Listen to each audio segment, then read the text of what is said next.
কালকে অনেক রাত্রেবেলা এসেছিল এই অর্ডারটা। আমাদের তো দোকান এখন রাত 12টায় বন্ধ হয়ে যায়, তোমরা জানোই। দোকান বন্ধ হয়ে যাওয়ার পরে কাস্টমার পার্সোনালি ফোন করে এই অর্ডারটা দেয়, আর দোকান যেহেতু বন্ধ হয়ে গিয়েছিল তাই বলে যে সে নিজেই চলে আসবে পিক করতে।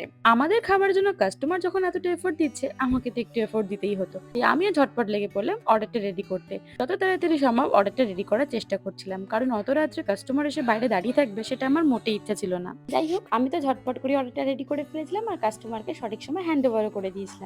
তারপর একটা ছোট পার্সেল নিয়ে বসেছিলাম। এই পার্সেলটা কালকে বিকেল বেলা এসেছিল। আমি ভেবেছিলাম পরের দিন সকালে ভিডিও করে খুলবো আর তোমাদের সাথে শেয়ার করব। রাত্রেবেলা যখন অর্ডার বানাতেই হলো, তারপর আর অপেক্ষা করতে না পেরে খুলেই ফেললাম পার্সেলটা। এইটাতে এসেছিল এই সুন্দর বক্সটা। এখানে ৩ টে সেকশন করা ছিল, আর এইটা নিয়েছিলাম আমি আমার চিলি ফ্লেক্স, অরিগানো আর সসের পাউচগুলো রাখবার জন্য। কেমন হয়েছে তোমরা অবশ্যই কমেন্টে জানিও। তোমরাও যদি আমাদেরকে পার্সোনালি অর্ডার করতে চাও, আমাদের কন্ট্যাক্ট ডিটেইলস কিন্তু রয়েছে ফেসবুক পেজে, এছাড়াও কিন্তু মেসেঞ্জারে যোগাযোগ করে নিতে পারো।